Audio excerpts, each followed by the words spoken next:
Assalamualaikum warahmatullahi wabarakatuh. Untuk anak-anakku sekalian, untuk kelas 11 kita meneruskan materi yang minggu lalu kita sudah bahas tentang iman kepada kitab-kitab Allah. Yang pertama kemarin kita sudah membahas tentang kitab Taurat. Oke, sekarang kita lanjut ke yang kedua, kitab Zabur. Kitab Zabur dalam bentuk jamaknya adalah Zubur, ya, berasal dari kata Zabara ya buruz, yang berarti menulis. Makna aslinya adalah kitab yang tertulis. Zabur adalah bahasa Arab dengan sebutan mazmur, jamaknya adalah mazamir.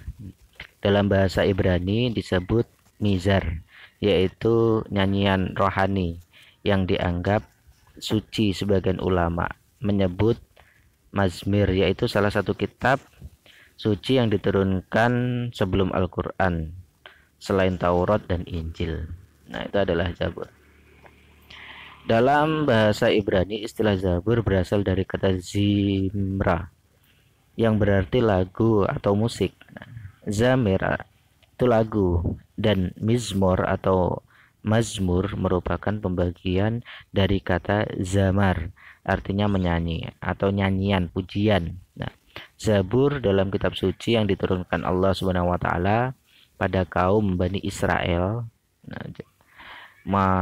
melalui utusan yang bernama Nabi Daud. Jadi diingat, Nabi Daud itu mendapatkan wahyu yang dinamakan kitab Zabur, yang dituliskan dalam Quran surat An-Nisa ayat 163, yang artinya sesungguhnya kami mewahyukan kepada Muhammad sebagaimana kami telah mewahyukan kepada Nuh dan nabi-nabi setelahnya, dan kami telah mewahyukan pula kepada Nabi Ibrahim, Ismail, Ishak, Yakub dan anak cucunya, Isa, Yakub, Yunus, Harun dan Sulaiman, dan kami telah memberikan kitab Zabur kepada Daud alaihissalam.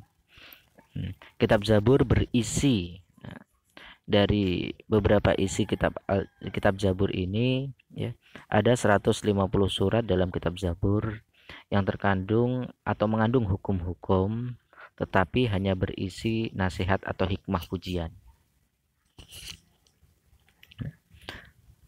yang sanjungannya menunjukkan kepada Allah Subhanahu wa taala. Nah, secara garis besar, nyanyian rohani yang disandungkan oleh Nabi Daud alaihissalam dalam kitab Az-Zabur terdiri atas 5 macam. Yang pertama, nyanyian untuk memuji Tuhan. Yang kedua, nyanyian perseorangan sebagai ucapan syukur. Nyanyian yang ketiga, ratapan-ratapan jamaah. Yang keempat, ratapan dan doa individu. Dan yang kelima, nyanyian untuk raja. Nah, selanjutnya yang ketiga, kitab Injil. Kitab Injil diwahyukan oleh Allah Subhanahu wa taala kepada Nabi Isa alaihissalam. Kitab Injil ini diturunkan kepada Nabi Isa, memuat keterangan yang benar dan nyata, yaitu perintah-perintah Allah Subhanahu wa taala, agar manusia mengesahkan dan tidak menyekutukannya. Nah, jadi jelas Allah itu memberikan wahyu kepada Nabi Isa alaihissalam. Nabi Isa ini hanya pelantara menyampaikan wahyu Allah. Jadi Nabi Isa ini menyerukan kepada umatnya, sembahlah Allah, bukan sembahlah Isa, ya. Nah, dalam kitab Injil terdapat pula keterangan mengenai akan lahirnya nabi terakhir dan penutup para nabi dan rasul, yaitu bernama Ahmad atau Muhammad.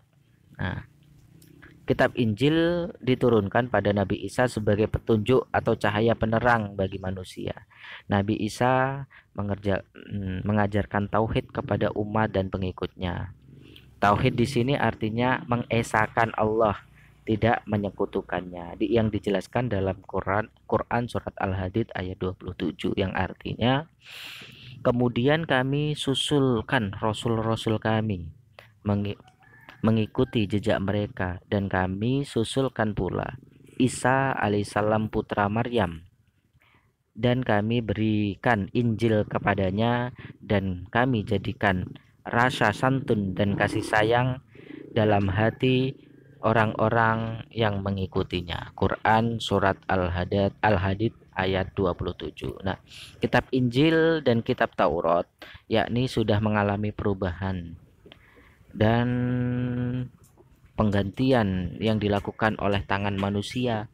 Kitab Injil yang sekarang memuat tulisan dan catatan perihal kehidupan dan sejarah hidup Nabi Isa alaihissalam. Kitab ini ditulis menurut versi penulisnya, yaitu Matius, Markus, Lukas, dan Yahya atau Yohana.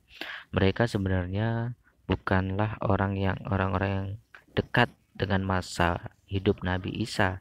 Sejarah mencatat sebenarnya masih ada lagi kitab Injil versi Barnaba. Isi dari Injil Barnaba ini sangat berbeda dengan isi 4 kitab Injil yang tertulis di atas. Nah, itu adalah pengertian dari kitab Injil. Dan yang terakhir yaitu adalah kitab Al-Qur'an, merupakan kitab suci yang diturunkan Allah Subhanahu wa taala kepada Nabi Muhammad sallallahu alaihi wasallam melalui malaikat Jibril. Allah dalam Al-Quran diturunkan tidak sekaligus melainkan secara berangsur-angsur. Al-Quran diturunkan selama kurang lebih 23 tahun, yang tepatnya 22 tahun, 2 bulan, 22 hari. Al-Quran terdiri dari atas 30 juz, 114 surat, 6.236 ayat,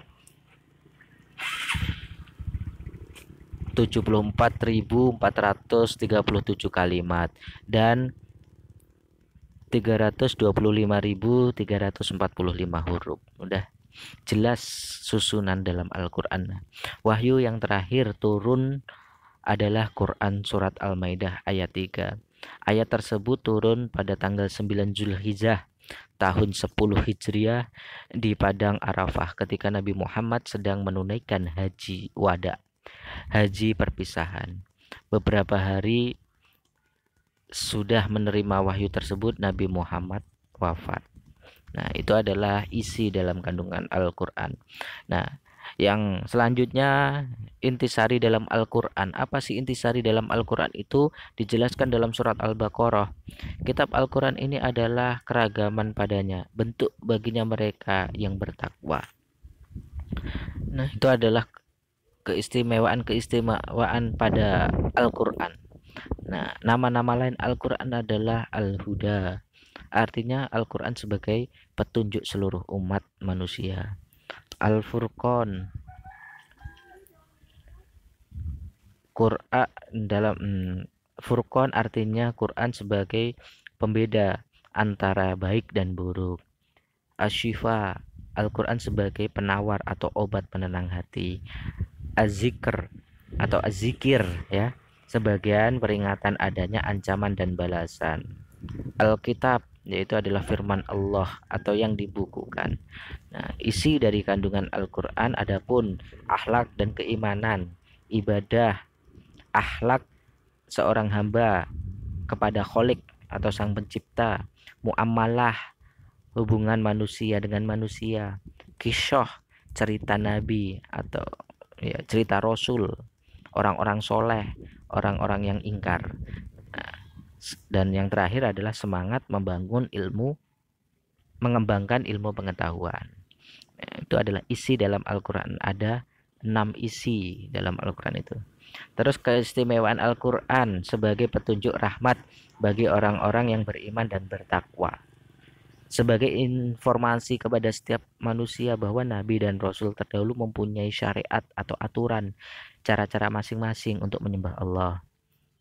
Yang ketiga, Al-Quran sebagai kitab suci terakhir dan terjamin keasliannya.